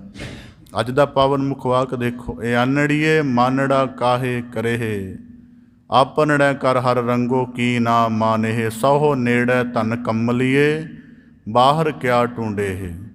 ਕਿ ਜੀਵਨ ਦੇ ਵਿੱਚ ਜਿਹੜਾ ਅਸਲ ਦਾ ਆਨੰਦ ਦਾ ਸੰਦਰੋਤ ਹੈ ਉਹ ਤੇਰੇ ਅੰਦਰੇ ਵਿਆਪਤ ਹੈ। ਤਾਂ ਬਾਬਾ ਫਰੀਦ ਸਾਹਿਬ ਜੀ ਕਹਿੰਦੇ ਧਨ ਕੂ ਕਹਿੰਦੀ ਗੌਰ ਮੈਂ, ਕਿ ਜਿਹੜੀ ਉਹ ਫਿਰ ਜਿਹੜੀਆਂ ਰੂਹਾਂ ਬੰਦਗੀ ਤੋਂ ਬਿਨਾਂ ਗੁਜ਼ਰ ਗਈਆਂ ਨੇ ਧਰਤੀ 'ਤੇ, ਉਹਨਾਂ ਦੀ ਕਬਰ ਵਿੱਚੋਂ ਆਵਾਜ਼ ਆਉਂਦੀ ਹੈ, ਤੈ ਸਹਿ ਨਾ ਮਿਲੀ ਆਸ, ਕਿ ਹੁਣ ਮਾਲਕ ਦੇ ਨਾਲ ਮਿਲਾਪ ਸੰਭਵ ਨਹੀਂ ਹੋ ਸਕਦਾ। ਇਸ ਕਰਕੇ ਇਹਦਾ ਇੱਕ ਭਾਵੇਂ ਵੀ ਅਰਜ਼ ਕਰਦੇ ਹਨ, ਨੰਡੀ ਕੰਤ ਨਾ ਰਾਵਿਓ, ਕਿ ਨਿਮਰਤਾ ਦੇ ਸਹਿਤ ਹੋ ਕੇ ਧਰਮ ਦੇ ਕਰਮ ਨਹੀਂ ਕੀਤੇ, ਅਹੰਕਾਰ ਸਹਿਤ ਕਰਦਾ ਰਿਹਾ।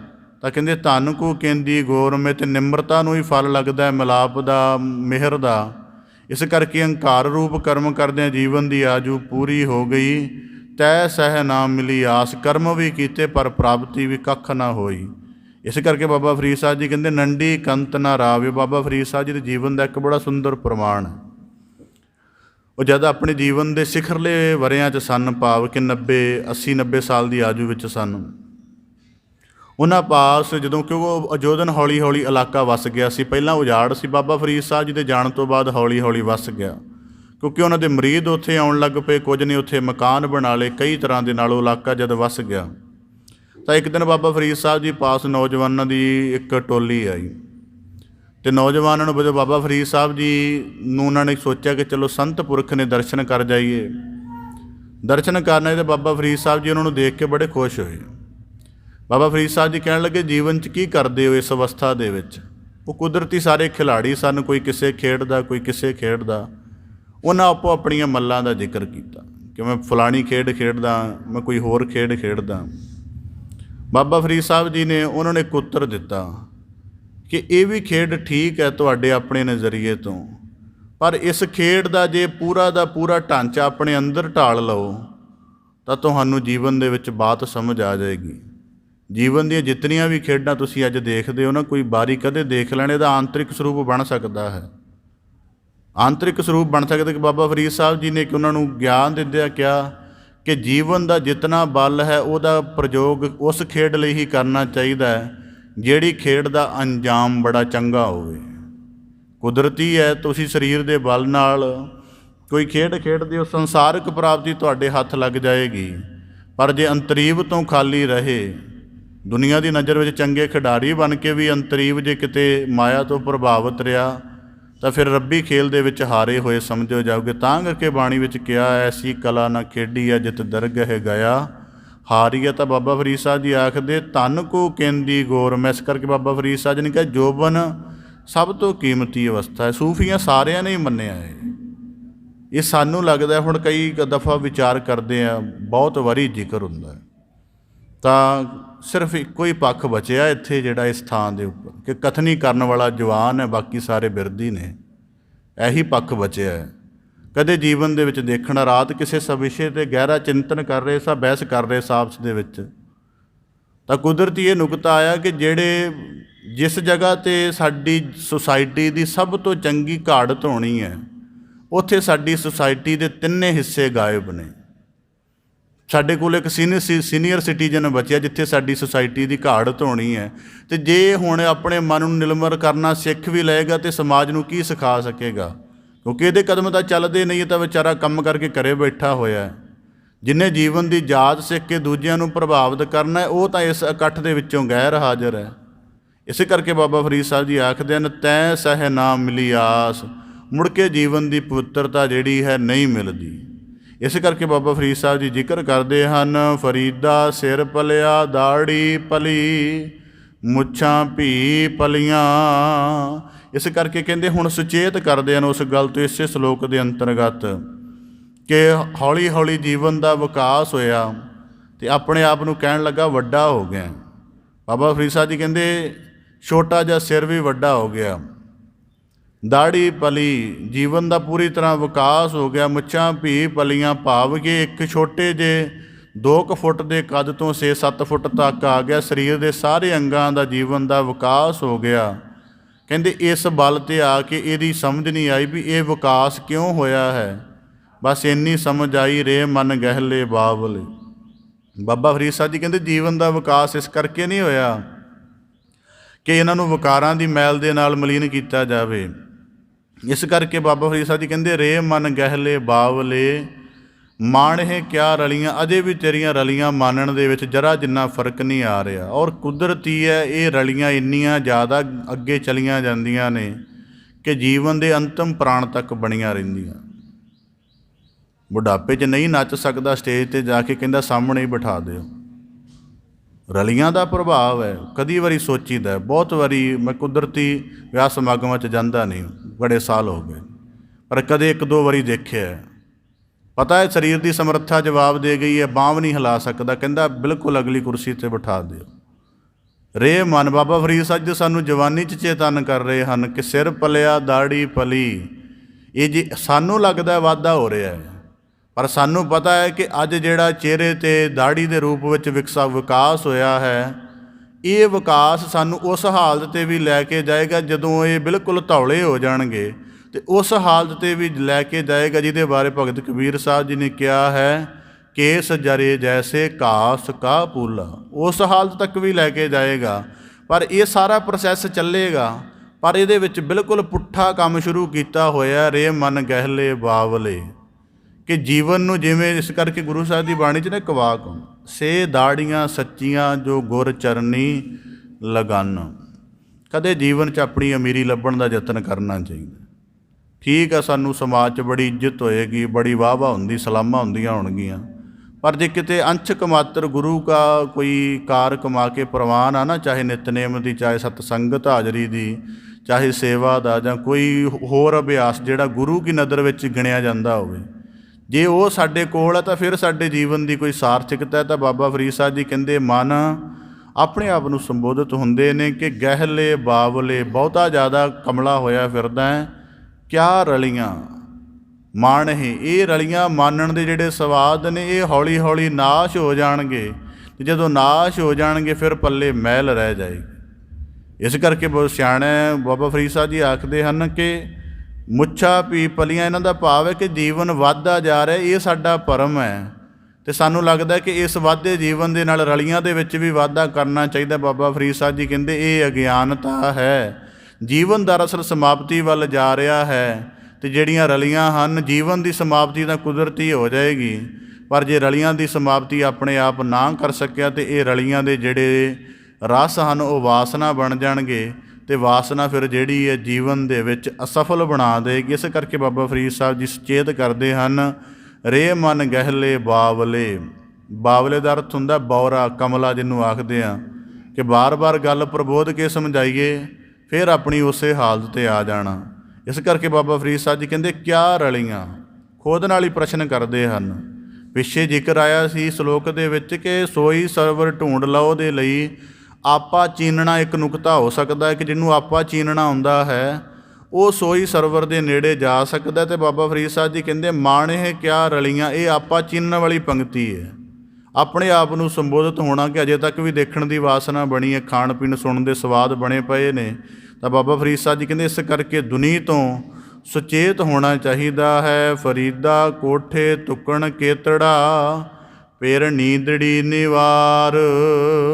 ਹੁਣ ਬਾਬਾ ਫਰੀਦ ਸਾਹਿਬ ਜੀ ਇਸੇ ਸ਼ਲੋਕ ਦੇ ਨਾਲ ਸੰਬੰਧਿਤ ਜਿਨ੍ਹਾਂ ਨੇ ਜੀਵਨ ਦੀ ਆਰਜੂ ਵਿਅਰਥ ਵਿਹਾ ਲਈ ਹੈ, ਉਹਨਾਂ ਦੇ ਸੰਬੰਧ ਵਿੱਚ ਆਖਦੇ ਨੇ ਫਰੀਦਾ ਕੋਠੇ ਤੁਕਣ ਕੇਤੜਾ। ਤੁਕਣ ਦਾ ਅਰਥ ਹੁੰਦਾ ਦੌੜਨਾ। ਤਾਂ ਬਾਬਾ ਫਰੀਦ ਸਾਹਿਬ ਜੀ ਕਹਿੰਦੇ ਦੌੜ ਲਗਾਉਣੀ ਹੋਵੇ ਤਾਂ ਲੋਕ ਵੱਡਾ ਮੈਦਾਨ ਚੁਣਦੇ ਨੇ, ਦੌੜ ਲਗਾਉਣੀ ਹੋਵੇ ਲੰਬਾ ਜਿਹੜਾ ਕੋਈ ਮਾਰਗ ਚੁਣਦੇ ਨੇ ਜਿਹੜਾ ਜ਼ਮੀਨ ਦੇ ਤਲ 'ਤੇ ਪੱਧਰਾ ਹੋਵੇ। ਪਰ ਬਾਬਾ ਫਰੀਦ ਸਾਹਿਬ ਜੀ ਕਹਿੰਦਾ ਕੋਈ ਕੋਠੇ ਦੇ ਉੱਪਰ ਦੌੜਨ ਲੱਗ ਪਏ, ਮਕਾਨਾਂ ਦੇ ਉੱਪਰ, ਅਤੇ ਕਿੰਨੀ ਕੁ ਦੂਰੀ ਤੱਕ ਦੌੜ ਸਕੇਗਾ ਹੁਣ, ਕਿਉਂਕਿ ਮਕਾਨ ਉਚਾਈ 'ਤੇ ਨੇ, ਉਹਨਾਂ ਦੀ ਛੱਤ ਦੀ ਸੀਮਾ ਹੈ, ਆਲੇ ਦੁਆਲੇ ਦੀ ਵੀ ਸੀਮਾ ਹੈ। ਇਸ ਕਰਕੇ ਕਹਿੰਦੇ ਜੀਵਨ ਜਿਹੜਾ ਹੈ ਉਹ ਕੋਠੇ ਵਾਂਗ ਹੈ, ਅਤੇ ਉਸ ਜੀਵਨ ਭਾਵ ਕਿ ਪ੍ਰਾਣਾਂ ਦੀ ਆਜੂ ਸੀਮਤ ਹੈ। ਪ੍ਰਾਣਾਂ ਦੀ ਅਉਧ ਜਿਹੜੀ ਹੈ ਉਹ ਬੜੀ ਸੀਮਤ ਹੈ, ਅਤੇ ਉਸ ਸੀਮਤ ਆਜੂ ਦੇ ਵਿੱਚ ਮਾਣੇ ਕਿਆ ਰਲੀਆਂ ਵਾਲੀਆਂ ਦੌੜਾਂ ਨਹੀਂ ਲਾਈਆਂ ਜਾ ਸਕਦੀਆਂ, ਉਹਦੇ ਵਿੱਚ ਬਹੁਤੀਆਂ ਲੰਬੀਆਂ ਆਸਾਂ ਨਹੀਂ ਬੰਧਾਈ ਜਾ ਸਕਦੀਆਂ। ਇਸ ਕਰਕੇ ਫਿਰ ਨੀਂਦੜੀ ਨਿਵਾਰ, ਕਹਿੰਦੇ ਇਸ ਤਰ੍ਹਾਂ ਜੀਵਨ ਦੇ ਬਾਹਰੀ ਰਸਾਂ ਵਿੱਚ ਭਰਮਿਆ ਰਹਿਣਾ ਹੈ, ਅਤੇ ਜੀਵਨ ਦੀ ਕਦੇ ਜਾਣਿਆ ਨਹੀਂ ਕਿ ਜੀਵਨ ਦੀ ਅਉਧ ਮੁੱਕ ਰਹੀ ਹੈ। ਜੋ ਦੇਹ ਲੱਦੇ ਗਾਣਵੇ ਗਏ ਵਿਲਾੜ ਵਿਲਾੜ, ਜਿਹੜੇ ਗਿਣਤੀ ਮਿਣਤੀ ਦੇ ਬਾਬਾ ਫਰੀਦ ਸਾਹਿਬ ਜੀ ਕਹਿੰਦੇ ਦਿਨ ਮਿਲੇ ਸਨ, ਉਹਨਾਂ ਦਾ ਕੋਈ ਵੱਡਾ ਪ੍ਰਯੋਗ ਨਹੀਂ ਕੀਤਾ, ਅਤੇ ਇੰਝ ਹੀ ਦੌੜ ਭੱਜ ਕਰਦਿਆਂ ਬਤੀਤ ਕਰ ਦਿੱਤੇ ਹਨ। ਇਸ ਕਰਕੇ ਬਾਣੀ 'ਚ ਵਾਕ ਹੁੰਦਾ ਅਬ ਤੂੰ ਸੀਜ ਪਾਵੈ ਨਹੀਂ ਸੀਜੈ। ਸਾਰਾ ਹੁਣ ਸਤਸੰਗਤ ਦਾ ਭਾਵ ਇਹ ਹੈ ਕਿ ਸਾਡੀ ਅਵਸਥਾ ਦਾ ਸਦ ਪ੍ਰਯੋਗ ਚੱਲਣਾ ਚਾਹੀਦਾ। ਜੀਵਨ ਦੇ ਵਿੱਚ ਹੁਣ ਆਹ ਦਿਨਾਂ ਦੇ ਵਿੱਚ ਕਾਲ ਦਾ ਸੰਕਟ ਬਣਿਆ ਹੋਇਆ, ਸਾਰਿਆਂ ਦੇ ਜੀਵਨ ਉੱਪਰ ਮੰਡਰਾ ਰਿਹਾ, ਅਤੇ ਵੱਡੀ ਗੱਲ ਹੈ ਸਾਰੇ ਇਹਦੇ ਡਰ ਵਿੱਚ ਹੀ ਨੇ। ਡਰ ਦੇ ਵਿੱਚ ਹੁੰਦਿਆਂ ਹੋਇਆਂ ਡਰ ਦਾ ਕੋਈ ਪ੍ਰਯੋਗ ਨਹੀਂ ਬਣਾਇਆ ਜਾ ਰਿਹਾ, ਡਰ ਨੂੰ ਡਰ ਹੀ ਰੱਖਿਆ ਜਾ ਰਿਹਾ, ਸਗੋਂ ਉਹਨੂੰ ਹੋਰ ਵਾਧਾ ਕੀਤਾ ਜਾ ਰਿਹਾ ਉਹ ਅਧੂਰੀਆਂ ਜੇ ਸੂਚਨਾਵਾਂ ਦੇ ਆਧਾਰ 'ਤੇ। ਤਾਂ ਬਾਬਾ ਫਰੀਦ ਸਾਹਿਬ ਜੀ ਆਖਦੇ ਹਨ ਕਿ ਗਏ ਵਿਲਾੜ ਵਿਲਾੜ, ਕਿ ਚਲੋ ਪਹਿਲਾਂ ਤਾਂ ਕਦੇ ਲੱਗਦਾ ਸੀ ਕਿ ਸ਼ਾਇਦ ਕਿ ਹਾਲਾਤ ਨੋਰਮਲ ਨੇ, ਨੈਚੁਰਲ ਜਾਵਾਂਗੇ ਦੁਨੀਆ ਤੋਂ, ਪਰ ਹੁਣ ਜਿਵੇਂ ਦੇ ਸੰਕਟ ਕਾਲੀਨ ਬਣੇ ਨੇ ਕਿਸੇ ਦੀ ਵੀ ਜੀਵਨ ਦੀ ਅਉਧ ਕਦੇ ਪੁੱਗ ਸਕਦੀ ਹੈ। ਇਸ ਕਰਕੇ ਬਾਬਾ ਫਰੀਦ ਸਾਹਿਬ ਜੀ ਕਹਿੰਦੇ ਜੋ ਦੇਹ ਲੱਦੇ ਗਾਣਵੇ, ਜੋ ਜੀਵਨ ਦੇ ਗਿਣਤੀ ਮਿਣਤੀ ਦੇ ਦਿਨ ਹਨ ਇਹ ਇੰਝ ਨਾ ਬਤੀਤ ਹੋ ਜਾਣ, ਇਹਨਾਂ ਦਾ ਕੋਈ ਪ੍ਰਯੋਗ ਕਰਨਾ ਚਾਹੀਦਾ। ਇਸ ਕਰਕੇ ਬਾਬਾ ਫਰੀਦ ਸਾਹਿਬ ਜੀ ਹੁਣ ਕਈ ਵਾਰੀ ਦੇਖੀਦਾ ਮਾਇਆਧਾਰੀ ਲੋਕਾਂ ਨੂੰ, ਉਹ ਕਈ ਵਾਰੀ ਬਾਤ ਕਰਨਗੇ ਤਾਂ ਉਹਨਾਂ ਦੀ ਗੱਲ 'ਚੋਂ ਵੀ ਬੜਾ ਸੂਖਮ ਭਾਵ ਸਮਝਣ ਨੂੰ ਮਿਲਦਾ ਹੈ। ਉਹ ਕੋਈ ਕਿਸੇ ਵੀ ਤਰ੍ਹਾਂ ਦਾ ਕਾਰੋਬਾਰ ਕਰਦੇ ਹੋਣਗੇ ਨਾ, ਤਾਂ ਉਹ ਕਦੇ ਜਦੋਂ ਕਾਰੋਬਾਰ ਢਿੱਲਾ ਪੈ ਜਾਏ, ਜਦੋਂ ਥੋੜ੍ਹਾ ਆਰਾਮ ਹੌਲੀ ਚੱਲੇ, ਤਾਂ ਉਹ ਕਹਿਣਗੇ ਪਿਛਲਾ ਸੀਜ਼ਨ ਬੜਾ ਵਧੀਆ ਰਿਹਾ। ਕੁਦਰਤੀ ਆ ਪ੍ਰਵਾਸੀ ਮਜ਼ਦੂਰ ਆਉਂਦੇ ਨੇ ਇੱਧਰ ਕਿਸਾਨੀ ਆਦਿਕ ਦੇ ਕੰਮਾਂ ਵਿੱਚ, ਉਹਨਾਂ ਨੂੰ ਵੀ ਕਈ ਵਾਰੀ ਮੈਂ ਗੱਲ ਕਰਦੇ ਸੁਣਿਆ, ਨਹੀਂ ਇਸ ਵਾਰੀ ਸੀਜ਼ਨ ਬੜੀਆ ਰਿਹਾ। ਉਹਨੂੰ ਪਤਾ ਹੈ ਕਿ ਪਿਛਲੇ 6 ਮਹੀਨੇ ਚੰਗੇ ਰਹੇ ਨੇ, ਸਾਨੂੰ ਨਹੀਂ ਪਤਾ ਕਿ ਸਾਡੀ ਜੋਬਨ ਅਵਸਥਾ ਕਿਵੇਂ ਦੀ ਰਹੀ ਹੈ, ਕਿਉਂਕਿ ਗੁਰੂ ਸ਼ਬਦ ਨਾਲ ਜੁੜ ਕੇ ਬਤੀਤ ਹੀ ਨਹੀਂ ਕੀਤੀ। ਇਸ ਕਰਕੇ ਬਾਬਾ ਫਰੀਦ ਸਾਹਿਬ ਜੀ ਕਹਿੰਦੇ ਗਏ ਵਿਲਾੜ ਵਿਲਾੜ। ਤਾਂ ਕਰਕੇ ਬਾਣੀ ਵਿੱਚ ਵਾਕ ਹਨ ਗੁਰ ਕੀ ਕਾਰ ਕਮਾਏ ਲਾਹਾ ਕਰ ਆਣਿਆ, ਗੁਰਬਾਣੀ ਨਿਰਵਾਣ ਸ਼ਬਦ ਪਛਾਣਿਆ, ਚੱਲੇ ਜਨਮ ਸਵਾਰ ਵੱਖਰ ਸੱਚ ਲੈ ਪਤ ਪਾਏ ਦਰਬਾਰ, ਸਤਿਗੁਰ ਸ਼ਬਦ ਪੈ। ਇਸ ਪ੍ਰਕਾਰ ਬਾਬਾ ਫਰੀਦ ਸਾਹਿਬ ਜੀ ਬਖਸ਼ਿਸ਼ ਕਰਦੇ ਹਨ ਕਿ ਜੀਵਨ ਦੀ ਆਜੂ ਸਿਮਟਣ ਵਾਲੀ ਹੈ, ਨਿਸ਼ਚਿਤ ਹੈ। ਇਸ ਨਿਸ਼ਚਿਤ ਦਾ ਵੱਡਾ ਗੁਰਬਾਣੀ ਬੰਦਗੀ ਦੇ ਨਾਲ ਪ੍ਰਯੋਜਨ ਕਰਕੇ ਅਤੇ ਆਪਣੇ ਜੀਵਨ ਦੀ ਬੰਦਗੀ ਸਹਿਤ, ਗਿਆਨ ਦੇ ਸਹਿਤ, ਸ਼ੁਭ ਕਰਮਾਂ ਦੇ ਸਹਿਤ ਸੰਭਾਲ ਕਰਨੀ ਚਾਹੀਦੀ ਹੈ, ਤਾਂ ਕਿ ਜੀਵਨ ਕਿਸੇ ਮਾਲਕ ਦੀ ਪਾਤਰਤਾ ਦੀ ਨਜ਼ਰ ਦੇ ਵਿੱਚ ਗਿਣਿਆ ਜਾਵੇ। ਬਾਬਾ ਫਰੀਦ ਸਾਹਿਬ ਜੀ ਕਿਰਪਾ ਕਰਨ, ਸ਼ਲੋਕਾਂ ਦਾ ਭਾਵ ਉਪਦੇਸ਼ ਸਾਰਿਆਂ ਦੇ ਹਿਰਦੇ ਅੰਦਰ ਵਸ ਜਾਏ ਜੀ, ਸਾਰਿਆਂ ਦਾ ਇੱਥੇ ਆਇਆ ਸਫਲਾ ਹੋਵੇ। ਆਪ ਜੀ ਦੇ ਸਨਮੁਖ ਲੜੀਵਾਰ ਵਿਆਖਿਆ ਦਾ ਯਤਨ ਰੱਖਦਿਆਂ ਹੋਈਆਂ ਬੇਅੰਤ ਭੁੱਲਾਂ ਦੀ ਖਿਮਾ ਜਾਚਨਾ ਜੀ। ਬੜੇ ਅਦਬ ਸਹਿਤ ਗੱਜ ਕੇ ਫਤਿਹ ਅਰਜ ਕਰੋ ਜੀ। ਵਾਹਿਗੁਰੂ ਜੀ ਕਾ ਖਾਲਸਾ, ਵਾਹਿਗੁਰੂ ਜੀ ਕੀ